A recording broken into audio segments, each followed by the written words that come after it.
তালের এই সিজনে যদি আপনারা এই পিঠাটা না খান তাহলে দেখবেন অনেক কিছু মিস করছেন। এই পিঠাটা বানানো যেমন সহজ, খেতেও কিন্তু ভীষণ মজার। আর তালের এই সিজনে যদি এই পিঠাটা একবার বানিয়ে খান তাহলে দেখবেন তালের সিজন থাকতে থাকতে অনেকবার বানিয়ে খেতে ইচ্ছে করবে। তালের তো অনেক কিছুই হয়, কেক, পিঠা, তারপর হচ্ছে পাটিসাপটা, দেন তাল দিয়ে এই পিঠাটা একবার বানিয়ে খেয়ে দেখেন কতটা মজার হয়। চলুন তাহলে দেখি। প্রথমে আমাদের তালের পিঠা বানানোর জন্য আমাদের লাগবে হচ্ছে ডিম, আর আমি এখানে একটা হাঁসের ডিম নিয়েছি। তারপরে ডিমটাকে আমি প্রথমে ভেঙে নিচ্ছি, আর ডিমটাকে কিন্তু একটু সময় নিয়ে ভালোভাবে ফেটিয়ে নিতে হবে। এই যে আমার ডিমটা কিন্তু ফেটিয়ে নেওয়া হয়ে গিয়েছে। তারপর এখানে আমি দিয়ে দিচ্ছি হচ্ছে 3 টেবিল চামচ সয়াবিন তেল। তেলটা দেওয়ার পর আবারও কিন্তু আমি ডিমের সাথে ভালোভাবে মিশিয়ে নিব। আর আপনার চাইলে কিন্তু সব কিছু একসাথেও দিতে পারেন, আমি কিন্তু এভাবে আলাদাভাবে তারপর প্রথমে ভেঙে নিয়ে তারপর এখানে দিব। তারপর এখানে একটা বাটি নিয়ে নিয়েছি, এখানে আমি দিয়ে দিচ্ছি হচ্ছে 3 বাটি চাউলের গুঁড়া। 3 বাটি চাউলের গুঁড়া দেওয়ার পর এখানে আমি দিয়ে দিচ্ছি হচ্ছে 2টা দুধ। আমি এখানে 10 টাকা দামের 2টা দুধের প্যাকেট নিয়েছি গুঁড়া দুধ। আর গুঁড়া দুধটা দিলে এর স্বাদ বা অনেক বেশি ভালো আসে টেস্টটা, তাই গুঁড়া দুধটা দেওয়ার চেষ্টা করবেন। আর এখানে দিয়ে দিচ্ছি হচ্ছে বেকিং পাউডার 1 টেবিল চামচ। আর এখানে দিয়ে দিচ্ছি হচ্ছে চিনি স্বাদ মতো। আমি এখানে 1 কাপ চিনি দিয়েছি, আর এখানে হাফ কাপ দিয়েছি হচ্ছে নারকেল কুড়ানো। নারকেলটা দিবেন তাহলে দেখবেন পিঠাটা খেতে খুবই ভালো লাগে। তারপর এখানে আমি দিয়ে দিচ্ছি হচ্ছে তালের পিউরি, আর আমি এখানে তালটাকে কিন্তু ভালোভাবে ছাড়িয়ে ছেঁকে তারপর এখানে দিয়ে দিচ্ছি। আমি এখানে 2 কাপ তালের পিউরি দিচ্ছি, আর এখানে দিচ্ছি স্বাদ মতো লবণ। আমি এখানে কিন্তু তালের পিউরিতে কোনো পানি দেই নাই, পানি ছাড়াই কিন্তু আমি এটাকে এখানে দিয়ে দিচ্ছি। আর আমি কিন্তু তালটাকে জালও করি নাই, আপনারা চাইলে জাল দিয়েও দিতে পারেন, কিন্তু আমি সাথে সাথে করে তারপর এখানে দিয়ে দিয়েছি। এখন আমি হাত দিয়ে ভালোভাবে তালের পিউরিটা ভালোভাবে চাউলের সাথে মিশিয়ে নিব। তারপর এখানে অল্প অল্প পানি দিয়ে কিন্তু আমি এই ডোটা করে নেব। আর এটার মধ্যে কিন্তু একেবারে পানি দিয়ে করা যাবে না, অল্প অল্প পানি দিয়ে দিয়ে কিন্তু করে নিতে হবে বা মেখে নিতে হবে। এই যে দেখেন আমি কিন্তু প্রায় 3-4 বার মতো অল্প অল্প পানি দিয়ে দিয়ে কিন্তু এই ব্যাটারটা করে নিয়েছিলাম।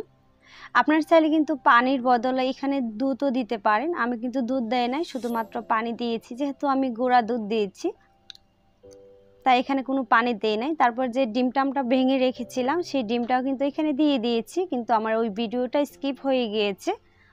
তারপর এটাকে আমি ঢেকে রেখে দেব প্রায় 5 থেকে 6 ঘন্টার মতো। 5 থেকে 6 ঘন্টা রেখে দিলে হবে, তার চেয়ে বেশি রাখার দরকার নেই।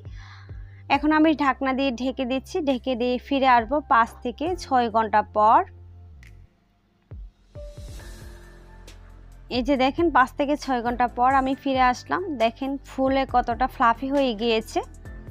আর মেখে যখন রেখে দিবেন তাহলে দেখবেন অনেকটাই ফুলে যায়। অনেকে বলে ওভারনাইট নাকি রেখে দিতে হয়, আমি কিন্তু রেখে দেয় নাই, আমি শুধুমাত্র 5 থেকে 6 ঘন্টার মতো রেখে দিয়েছিলাম। এই যে দেখেন কতটা ফুলে ফ্লাফি হয়ে গিয়েছে। তারপর আমি একটা চামচের সাহায্যে ভালোভাবে এটাকে আবারও মিশিয়ে নিচ্ছি 3 থেকে 4 মিনিটের মতো টাইম নিয়ে। মিশানো হয়ে গিয়েছে। আর এইদিকে আমি এখানে নিয়ে নিচ্ছি হচ্ছে কাঁঠাল পাতা। এই যে দেখেন অনেকগুলো কাঁঠাল পাতা এরকম পানির খিলির মতো করে নিয়েছি।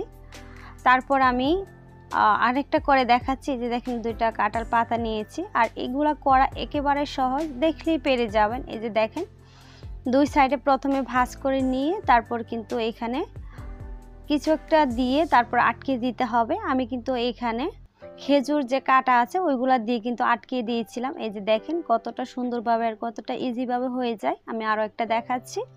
প্রথমে এটাকে 2টা ভাঁজ করে নিতে হবে, নিয়ে কোণের মতো করে বানিয়ে তারপর খেজুর কাটা দিয়ে আমি কিন্তু আটকে দিচ্ছি। কোনোটাই একটা বা কোনোটাই 2টা দিয়ে কিন্তু আটকে দিতে পারেন, যার যতটা লাগে। এই যে আটকে দিয়ে আমি সবগুলা এরকমভাবে করে বানিয়ে নিয়েছি। এখন এখানে দিয়ে দিব যে তালটাকে আমরা মেখে রেখেছিলাম সেই তালের পিউরিটা।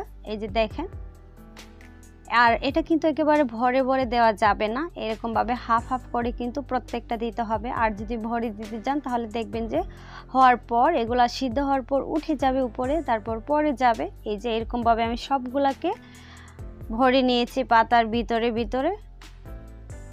তারপর এখানে আমি দিয়ে দিচ্ছি হচ্ছে নারকেল কোরানো, যেহেতু আমি আগে কিন্তু নারকেল দিয়েছি, তারপরে উপরে যদি নারকেলটা দেন তাহলে দেখবেন দেখতে আরও বেশি ভালো লাগে, তাই আমি উপরে ওই নারকেলটা দিয়ে দিচ্ছি। নারকেলটা দিয়ে সাজিয়ে তারপর আমি কিন্তু এইগুলাকে ভাপে দিয়ে নেব। আমি এখানে ভাপে দেওয়ার জন্য একটা পাতিল নিয়ে নিয়েছি, আর পাতিলে কিছুটা দিয়ে দিচ্ছি হচ্ছে খড়গুলা দেওয়ার পর এখন ঢাকনা দিয়ে ঢেকে এগুলাকে 4-5 মিনিটের মতো সিদ্ধ করে নেব।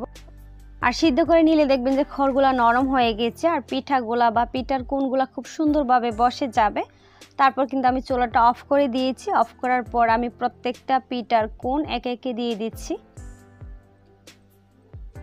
আর এই কাঁঠাল পাতার পিঠা দেখতে যতটা সুন্দর, খেতেও কিন্তু ভীষণ মজার হয়।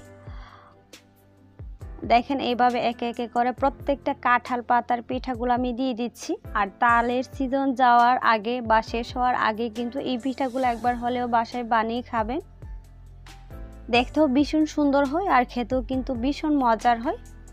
দেখেন আমার সবগুলো দেওয়া হয়ে গিয়েছে। এখন আমি ঢাকনা দিয়ে ঢেকে এটাকে ভাপে দিব। তারপরে একটা কাঠি দিয়ে চেক করে নিব যে এগুলা ভালোভাবে হয়েছে কিনা। প্রায় আমি 25 থেকে 30 মিনিটের মতো ভাপে দিয়েছিলাম। 30 মিনিট পর আমি ভাপে দিয়ে তারপর উঠিয়ে নিয়েছি। আর ওই ভিডিওটা কিন্তু স্কিপ হয়ে গেছে, যেটা দিয়ে আমি চেক করে নিয়েছিলাম। এই যে দেখেন কতটা তুলতুলে হয়েছে আর কতটা নরম বা তুলতুলে দেখতে হয়েছে, আর খেতেও কিন্তু ভীষণ মজার এই পিঠাগুলা। আশা করছি এরকম রেসিপি আরও পেতে আমার চ্যানেলটাকে আপনার সাবস্ক্রাইব করে রাখবেন। এরকম নিত্য নতুন রেসিপি পেতে আমার সাথেই থাকবেন। আর এই সুন্দর সুন্দর পিঠার রেসিপি যদি দেখতে চান, চ্যানেলটাকে আবারও বলছি সাবস্ক্রাইব করে রাখুন। ফ্রেন্ডস অ্যান্ড ফ্যামিলির সাথে শেয়ার করতে পারেন। ভীষণ মজার একটা পিঠার রেসিপি। সবাই ভালো থাকবেন, সুস্থ থাকবেন। আল্লাহ হাফেজ।